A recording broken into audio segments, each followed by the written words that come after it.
Hello student, welcome to the another video lecture of advanced web designing. In last lecture we discussed what is mean by CSS and various types of CSS. So in today's session we are going to discuss various selectors related to CSS. So basically again selector is nothing but the attribute of that particular tag which are used to format that particular element. So let us start with CSS selector. There are four types of a CSS selector.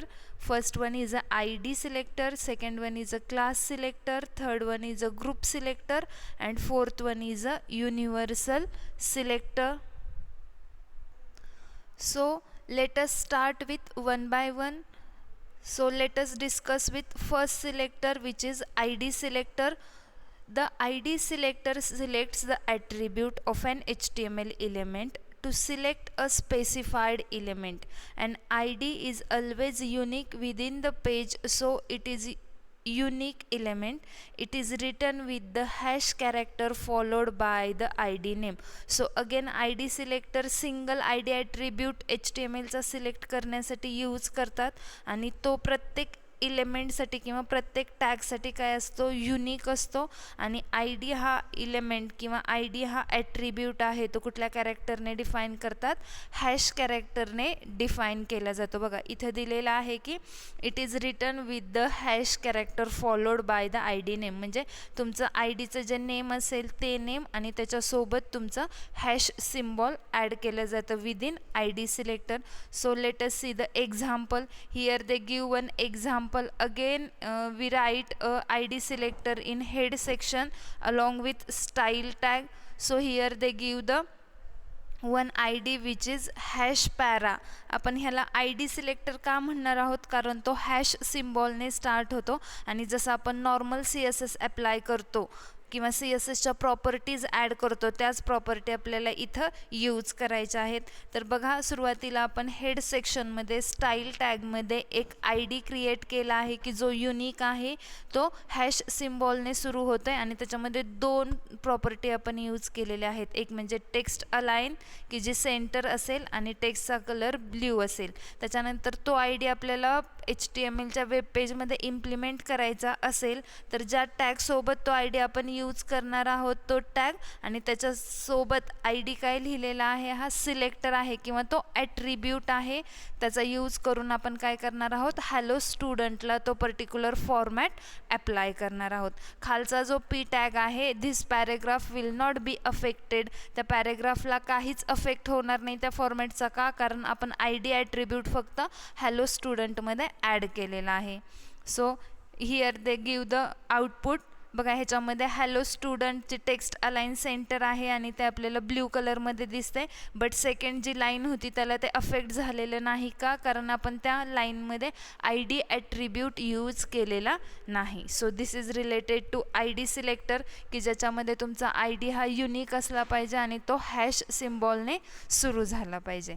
ठीक आहे. त्याच्यानंतर second selector is a class selector. The class selector selects HTML element with a specific class attribute. It is used with a period character, means full stop symbol or dot character. The class selector is used when you want to change a group of element within your HTML page. The class name should not start with number. म्हणजे ज्यावेळेस आपल्याला एखादा class selector create करायचा आहे तर तो कशाने start होईल, डॉटने किंवा फुल स्टॉपने स्टार्ट होईल आणि त्याच्या पुढे तुमच्या क्लासचं नाव असेल आणि तो जो क्लास आहे तो नंबरने कधीच स्टार्ट होणार नाही. It always start with the alphabet. ठीक आहे. ज्यावेळेस आपल्याला ग्रुप ऑफ इलेमेंट एखाद्या HTML पेजमधले चेंज करायचे असतील त्यावेळेस आपण काय यूज करणार आहोत, क्लास सिलेक्टर. मीन्स सेम टाईपचे इलेमेंट्स तुम्हाला चेंज करायचे असतील तर आपण काय करणार आहोत, क्लास सिलेक्टर यूज करणार आहोत. जसं की ID हा युनिक सिलेक्टर होता बट क्लासमध्ये आपण मल्टिपल इलेमेंट्स किंवा ग्रुप ऑफ इलेमेंट्स चेंज करू शकतो. So let us see the example. Here they give the example of class selector. Again here class selector आहे म्हणून तो कशाने स्टार्ट झालेला आहे, डॉट सिम्बॉलने स्टार्ट झालेला आहे आणि त्याच्यामध्ये अगेन आपण दोन प्रॉपर्टी यूज केलेले आहेत, text align colon center and color blue. Then here they give the h1 tag, and in h1 they add the class selector, like class is equals to in double quote intro, means this heading is a blue and centered align. हा जो message असेल तर तुम्हाला सेंटरमध्ये display होईल आणि त्याला blue centre align आणि ब्ल्यू कलर ॲड झालेला असेल. ठीक आहे.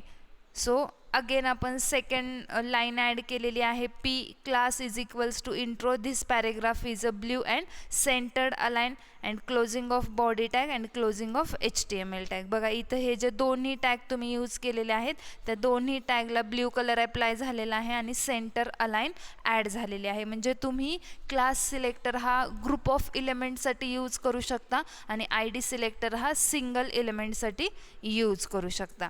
ठीक आहे. Then third element is a universal selector or a universal attribute. Universal selector, the universal selector is used as a wildcard character. It selects all the elements on the web page. Means universal selector मध्ये तुम्ही कुठलंही wildcard character use करू शकता to define a universal selector आणि त्याच wildcard character through आपण काय करू शकतो, वेब पेजवरती universal selector अप्लाय करू शकतो. ठीक आहे. It selects all the elements on the web pages. म्हणजे तुमच्या एका वेब पेजवरचे सगळे इलेमेंट्स सिलेक्ट करायचे असतील तर आपण काय यूज करणार आहोत, युनिव्हर्सल सिलेक्टर. बघा एक्झाम्पल दिलेलं आहे इथं. त्यांनी हेडमध्ये स्टाईल टॅग राईट केलेला आहे की ज्या स्टाईल टॅगमध्ये युनिव्हर्सल सिलेक्टर डिफाईन केलेला आहे स्टार. आता इथं हा स्टार काय डिनोट करतो की तुमच्या वेब पेजमध्ये जेवढे पण HTMLचे टॅग किंवा इलेमेंट्स तुम्ही यूज करणार आहात त्या सगळ्या इलेमेंटचा कलर काय असेल, ग्रीन असेल आणि त्याची फॉन्ट साईज काय असेल, 20 पिक्सेल असेल. आपण क्लास सिलेक्टरमध्ये आणि ID सिलेक्टरमध्ये पर्टिक्युलर नेम ॲड करत होतो की त्याच क्लासचा किंवा त्याच IDचा जर तुमचा एलिमेंट असेल तर त्याला ते CSS अप्लाय होत होतं. बट युनिव्हर्सल सिलेक्टर काय आहे तर ते सगळ्या एलिमेंट्सला अप्लाय होतं. म्हणून आपण त्याच्यासाठी काय यूज केलं, एक वाईल्ड कार्ड कॅरेक्टर यूज केले की जे स्टार आहे. तुम्ही @ यूज करू शकता और हॅश यूज करू शकता, डॉट यूज करू शकता ॲज अ युनिव्हर्सल सिलेक्टर. ठीक आहे. आता नेक्स्ट स्टेटमेंट बघा, body.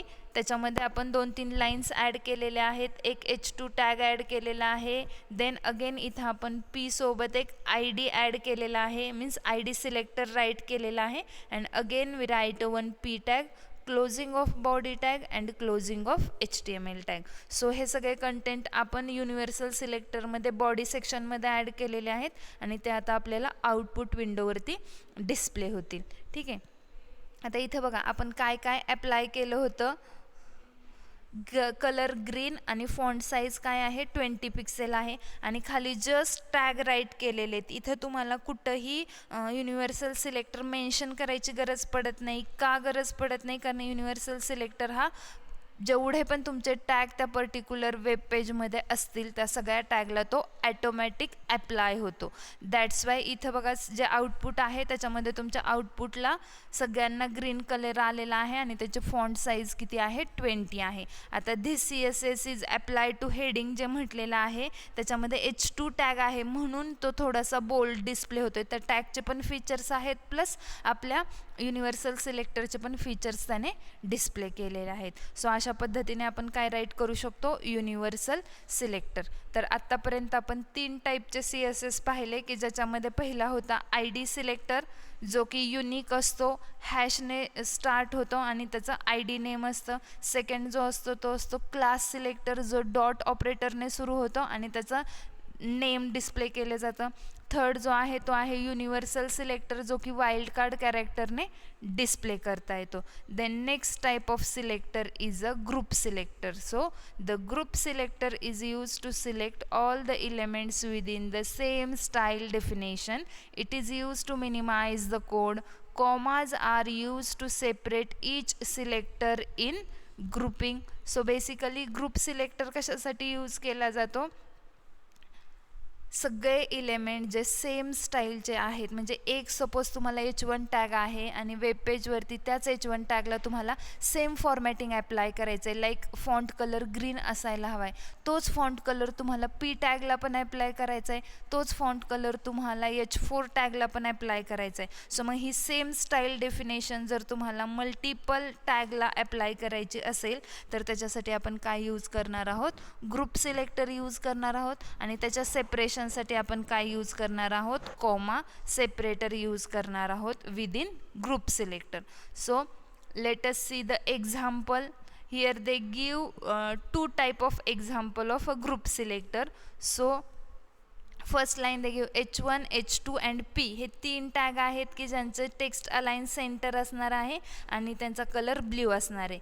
As you can see you need to define CSS properties for all the elements. It can be grouped as. आता हे 3 लाईन राईट करण्यापेक्षा आपण हे सगळं एकाच लाईनमध्ये राईट करू शकतो. जसं की बघा इथं दिलेलं आहे त्यांनी H1, H2, P हे 3 एलिमेंट्स आहेत किंवा 3 टॅग आहेत की ज्यांना सेमच CSS यूज करायचा आहे. लाईक टेक्स्ट अलाइन सेंटर हवी आहे आणि कलर काय हवा आहे, ब्ल्यू हवा आहे. तर त्याच्यासाठी आपण काय यूज केलेलं आहे, कोमा सेपरेटर यूज केलेला आहे, लाईक H1, H2, P. आणि आपण अजून दुसऱ्या कुठल्या पद्धतीने राईट करू शकतो बघा, खाली दिलेला आहे H1, H2, P in bracket text dash align centre and colour colon blue. So अशा पद्धतीने आपण काय करू शकतो, ग्रुप सिलेक्टर ॲड करू शकतो within web page. So with the help of group selector we can minimise the code. जे coding तुम्ही 3 लाईनमध्ये राईट करू शकता ते सगळं एका लाईनमध्ये पण आपण राईट करू शकतो with the help of group selector. Then here they give the example of group selector. बघा मी अगेन इथं स्टाईल टॅगमध्ये H1, H2 आणि P हे 3 टॅग आहेत की ज्यांची टेक्स्ट अलाइन सेंटर असायला हवी आणि त्यांचा कलर ब्ल्यू असायला हवा आहे. देन मग मी बॉडी टॅगमध्ये H1 राईट केलेला आहे, H2 राईट केलेला आहे आणि P टॅग राईट केलेला आहे की ज्या तिन्ही टेक्स्टचं अलाइन सेंटर होईल आणि कलर ब्ल्यू होईल. आता सपोज तुम्ही स्टाईलमध्ये H4 टॅग राईट नाही केला बट इथं खाली जर तो H4 टॅग यूज केला तर त्याला ते CSS इम्प्लिमेंट होणार नाही. ग्रुप सिलेक्टर तुम्हाला कुठल्या कुठल्या टॅगला इम्प्लिमेंट होणार आहे, जे टॅग तुम्ही इथं डिफाईन केलेले आहेत तेच टॅग तुम्ही जर खाली यूज केले तरच तुमच्या प्रोग्राममध्ये ग्रुप सिलेक्टर इम्प्लिमेंट होईल. ठीक आहे. सो आउटपुट बघूयात. बघा 3 टॅग आहेत की ज्याचं आउटपुट आपल्याला डिस्प्ले झाले H1, H2 आणि P की ज्याच्यामध्ये हेडिंग आणि text align heading colour and text align ह्या 2 प्रॉपर्टी सेट झालेल्या आहेत.